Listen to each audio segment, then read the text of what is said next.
Welcome back. Well, we are again focusing on security-related matters. Always a going concern. We've got Colonel Hassan Stan Labo here with us. He's retired, a former Army officer. Good to see you again. Thank you for coming on this morning. Thanks for the privilege. But this, well, it was shocking to a lot of people, but it has happened before where a police officer was kidnapped, but he's been rescued now, as we've seen. Statements from the Force Public Relations Officer comment on. But the narrative about this initially, what he said, he wasn't in uniform. He was just going as a private citizen while he was then kidnapped on that Barde Jos Road, which raises more concerns about kidnapping. But before we even go to the details of that and what had happened, from your perspective and from what you've seen, what you do see on a regular basis, are we doing things differently with a view to identifying what this problem really is and addressing them headlong and getting results? Do you think we are? Well, I think we are trying the very best we can, but it is important that we address a lot of fundamentals that have always been talked about, by lots of experts and even well concerned citizens. All right, and it still borders on the same issues which we have been talking about. But like it is, I think we must take further steps at seeing how we curb this. For instance, I will keep hammering on such things like we trying to mop up whatever the huge amount of small arms weapons that we have within the society. We must carry out a national mop-up exercise to see that we decrease that.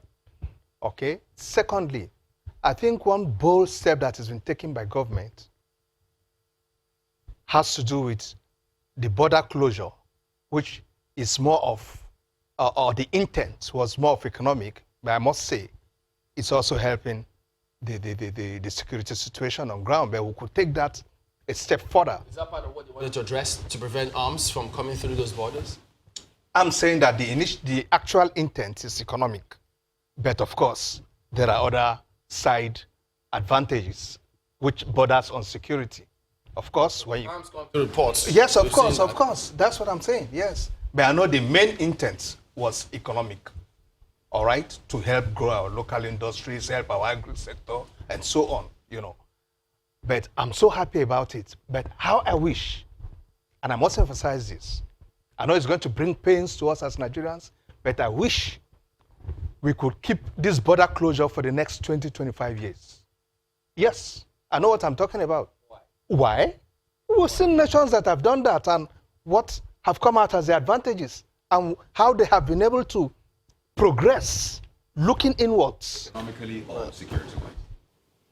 Well, let me say economically to start with, and it has helped the economy and so on. Security-wise too, yes. That's as a big argument, which many have argued against. But let's leave economy, let's stay with our security. Yes, I want to really remain within the realm of our security. It will help us security-wise to a great extent. Checking those, the SALM, which we've talked about, small arms and light weapons. Yeah, but if you say it's going to help us security-wise, sorry to jump in. Yes, right. But then you have questions concerning the same thing they ask about the economy. If you're going to short or take certain steps, they ask, what protectionist policies do we have in place to ensure that firms or companies, industries here thrive or take advantage of that closure?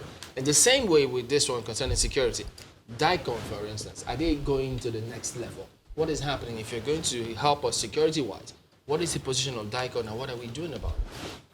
I want to believe that the Chief of Army Staff will look in that direction because I know he's already doing a lot of things on ground, which one might want to say is rather a duplication of the role DICON should be playing.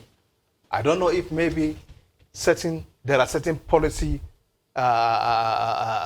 roadblocks that have made them not to bother to look at DICON and maybe say, look, let's go ahead in this direction. You are aware that we have a lot of, or just a few made in Nigeria military fighter vehicles now. I guess you are aware of that.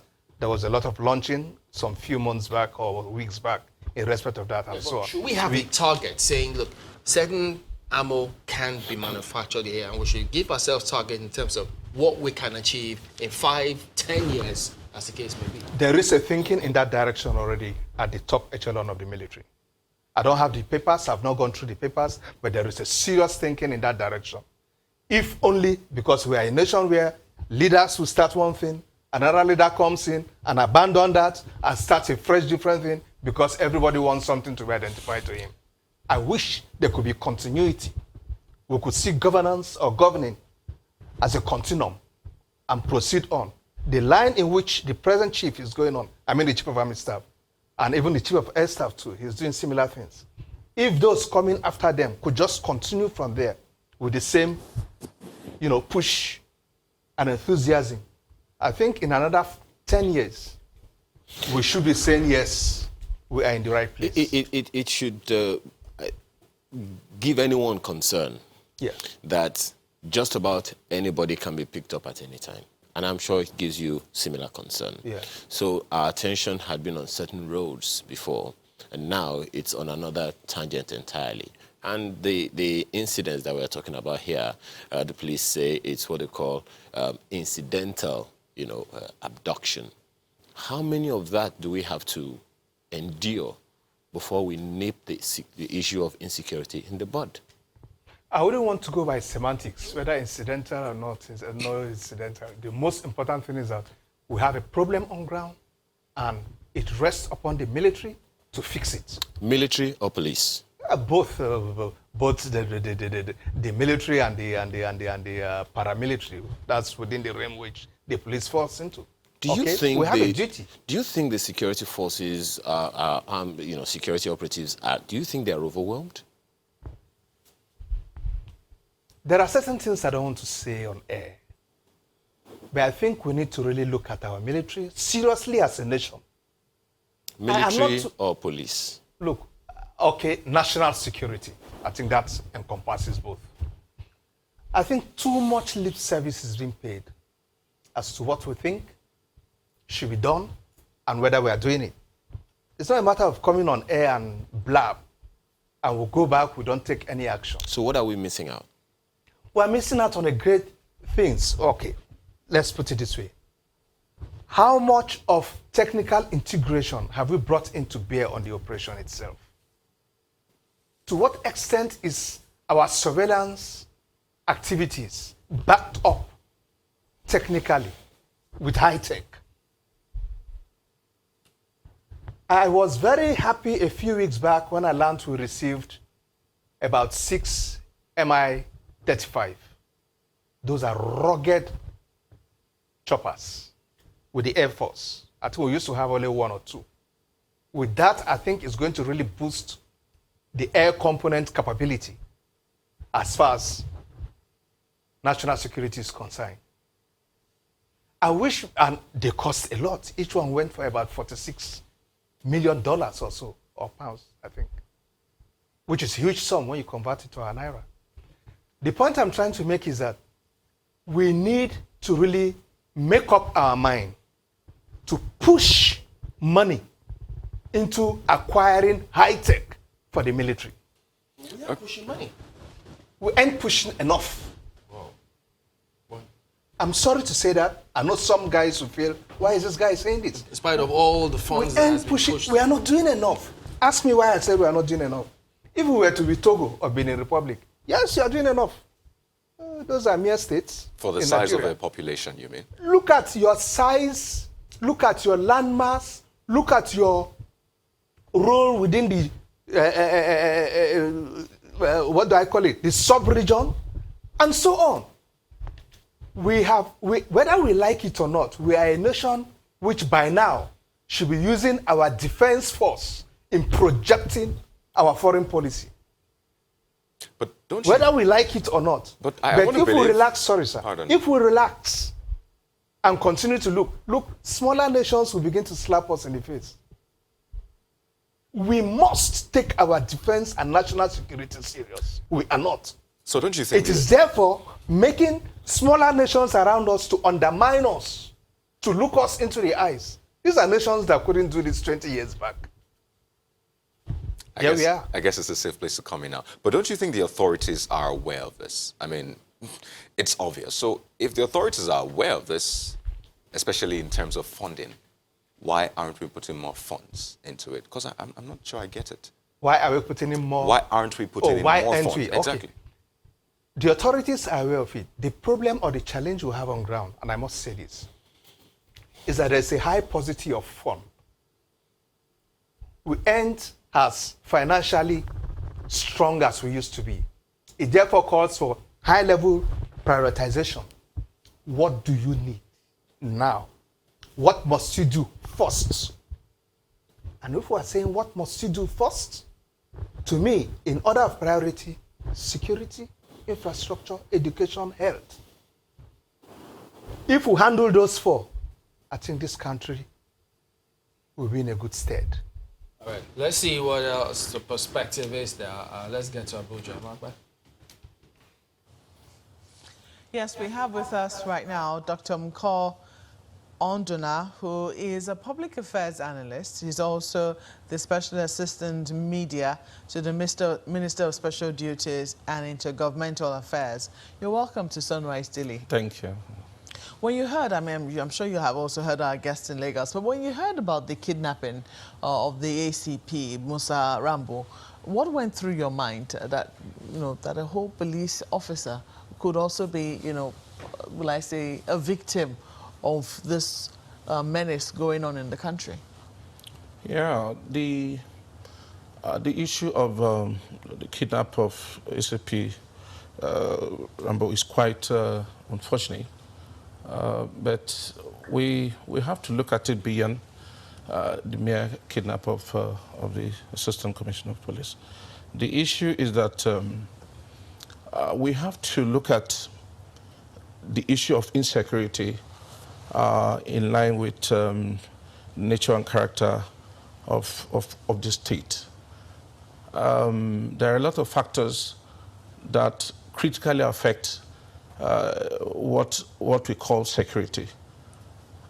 How the state go about in trying to see how good governance is delivered is key. How has that been?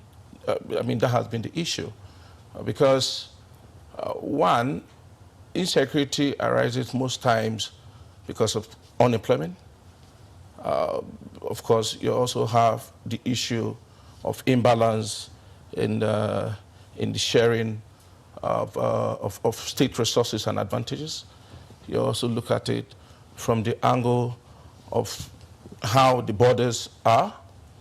You have to also look at it from the angle at which arms and ammunition are allowed, you know, and then the penetrating effect of smuggling of arms and ammunition. This, you know, you have to look at how the state has been able to manage these very factors, but basically, we have to concentrate on the issue of unemployment, because most of these people who engage in such activities will tell you that they have nothing to do. You know, they're not productive to themselves, and they resort to the nearest available means of survival. These are the broader issues that, you know, that one can now say could affect this matter of kidnapping. These are all the issues that people have brought to the fore to say this is some of the things that could be affecting young people or people who decide to take to crime. However, I mean, we know that this is the situation right now. Unemployment is at an all-time high.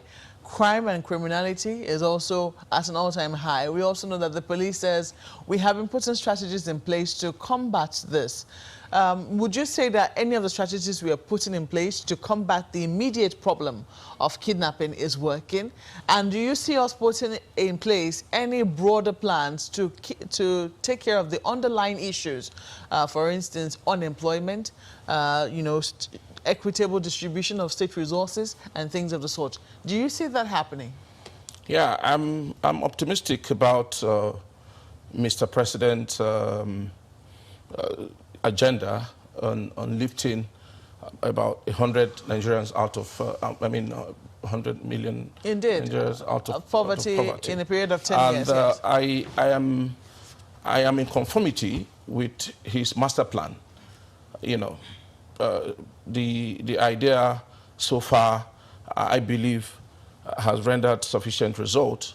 And I also have confidence that he's going to do more. You have the the Social Investment Program. You have trader money. That's at the center. You know, the problem is existing in the states. Do you see the states following up with a suitable plan? That's on the one hand. Yeah. On the other hand, do you also see the issue of kidnapping itself as a security problem, as a security challenge being tackled strategically? Yeah, it's still tied to it. It's still tied to the issue of unemployment because when people go into, of course, kidnapping is one of the, some people look at it as one of the easiest ways of getting a means of survival. Somebody who is not employed, somebody who does not even have any hope of trying to see how at the end of the whole day he or she can make ends meet. Is this really, are we really justifying crime? No. Because let's just take a look at because if this is about survival, one would think you'll do it one-off and that's, excuse me, and that's No, it. I'm trying to tie it to, I'm trying Mr. to... President's efforts in trying to see how the issue of unemployment is carefully and perfectly addressed. Yes, I'm looking at the fact that you've been saying that, you know, when people are poor, when people are hungry, looking at the case of, say, Wadume, the famous kidnapper involved in this, in the killing of policemen in Taraba State. He owned houses, he owned vehicles. He had just collected 100 million naira in ransom for a kidnapping case that happened within that is tied to greed. So can we really say that this is about, this is about unemployment? No. You know, when you look at the amount of money being asked for, this police officer who's been kidnapped now, 50 million naira is being demanded the issue by of those Taraba, which you who just have mentioned, kidnapped the him. issue of Taraba, I want to emphasize once again that is tied to excessive level of greed. Somebody who, you rightly said, is rich, and of course, he may have actually gotten enough for him to, and he's still doing that. It's greed, which, you cannot justify that in anybody. But the most important thing is how that can be addressed.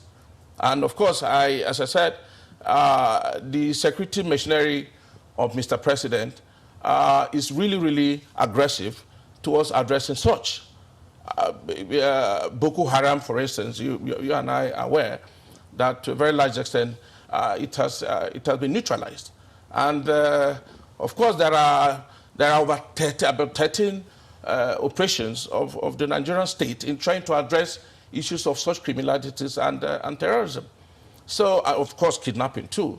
So I believe that we should all just have hope that the issue of kidnapping, which of course you cannot totally rule out its possibility, but then, the possibility of getting it off.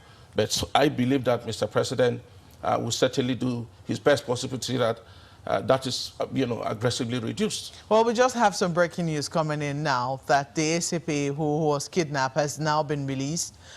We also understand from the Nigeria police that no ransom was paid. I believe that, that's definitely good news, that he's been released in one full piece and that no ransom was paid. There are going to be questions, though, as to whether or not they're going to be able to, apprehend those who perpetrated this. But, this is news that is just coming in. You have said that we should have hope. And of course, if we're to go by this kind of news, perhaps there's basis to have hope. But when we look at how rampant the issue of kidnapping has become, even here in the Federal Capital Territory, can we really say that the strategy on the ground is enough to give us hope? I don't know the kind of, but as I earlier said, the percentage of unemployment in Nigeria is about 14%. Unemployment, youths who are actually unemployed. And that gives you an idea that about 19% of GDP is not, of course, it cannot be accessed by the Nigerian state. I also believe that, be that as it may, anyway, it is my hope that the strategies, I still emphasize, it is my hope that the strategies put in place by Mr. President in trying to see how at the end of the whole these issues is ameliorated, we should have confidence in it. You can't, it's not a magic game. It's about believing and actually giving support and some kind of encouragement to the modalities being put in place by Mr. President. Let's see how they unfold and address the challenges of kidnappings. Because you can't, even your home, somebody may decide to kidnap you, maybe out of envy, maybe out of the fact that at the end of the whole day, you have not been supportive of his perception about family ideas. Even in businesses, people kidnap others because maybe the competition is not favorable. So you can't, the issue of kidnapping is not just an issue you begin to say, yeah, let's resolve it. Of course, just as crime or criminalities cannot be totally ruled out in the existence of people. Yeah. Let's go to Lagos now and continue this conversation. Chamberlain. All right, let's get back to this corner. Well, you know, the thing about this is having seen some initially, the PRO for Kaduna State did say that they had contacted the families, they were demanding 50 million naira ransom, and then afterwards, yesterday, while the information was out that had been released, well, the information from the first PRO was no ransom was paid, no such demand was made, but 2 people have been arrested, and then they're on the tail of all the others who perpetrated this particular act. So it still goes back to some of those key narratives. But in terms of improving functions for policing, when you talk about funding, is that across board, or has it been with the military, or should we focus? Because the big question has always been, are we focusing enough on improving our policing infrastructure? Well, of late, I know attempts have been made to see how we can improve the situation with the police. In fact, I even take that of the police more serious than that of the military, because if the police is well equipped and properly taken care of, we shall have the military out of the streets. I mean, out of internal security task, and be able to just concentrate on, you know, protecting the territorial integrity while the police goes ahead with its statutory responsibilities. But if we don't take care of the police, we are compelled to beef up or augment or complement police effort with the military coming in, which, like we all know, does not really augur too well for us as a nation.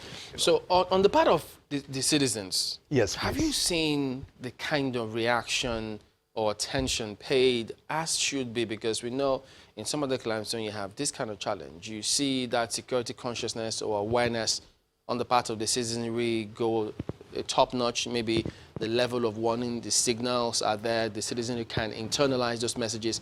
Do we have all of those structure properly coordinated, or is it even in place in the first place? It's not a matter of setting up structures. You could set up structures like we have in our own situation, but then are those structures actually playing the role for which they were set up? These are not like... For instance, huh? We have those structures in place. Well, a few of them. For instance, I will take a NOA, which is supposed to be engaging in a great deal of enlightenment. Yeah, not necessarily superstructure or infrastructure. Yes, yeah. Which is supposed to be engaging in a great deal of enlightenment of the populace. How much of NOA do you see? I remember under the tenure of, what was this man? If you're a commissioner well, and so on, what's his name? This former minister, Jerry Garner. Oh, for Christ's sake. There was proper enlightenment going on. Maybe it has to do with funding. Maybe the gentleman who is there now is not being well funded. I don't know. But the point I'm trying to make is that NOA is not playing its role. NOA is sleeping. How much effort has NOA made, for instance, to intimate schools about the level of protection they should put in place, going by the Safe School program and so on? Okay, we'll come back to that when we return in just a moment. Stay with us.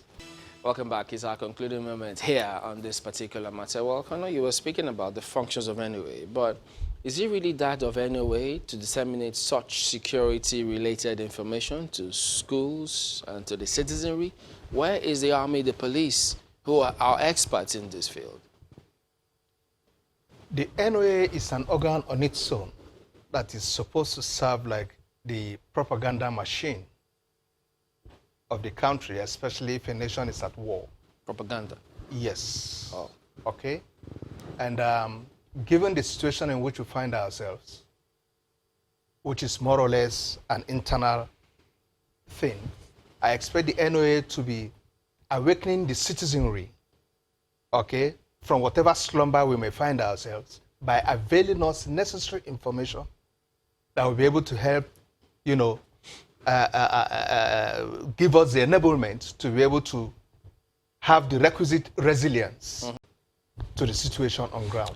Let me bring you to something that, you know, just we noticed over the weekend, because in Kaduna, Yes. first of all, in February this year, you know, our correspondent didn't tell us that troops of, I think that was 143 Battalion at the time, 28 Task Force Brigade Sector 1 in Lafayette, they neutralized some elements of Boko Haram. And then at that time, they recovered 13 rounds of 7.62 mm special ammunition. But last week in Kaduna, some special forces as well killed, I think, one person, and then I think 5 or 6 others escaped. And then they recovered the same 7.62 mm ammunition, special ammo, from some of the person that was killed as a kidnapper. So do we actually know what is going on? Can we connect the dots? Because if this same ammo is being used by Boko Haram, who were neutralized, found with some of these kidnappers along the streets of, so something is really going on here. 7.62 mm is more or less, excuse me, a universal,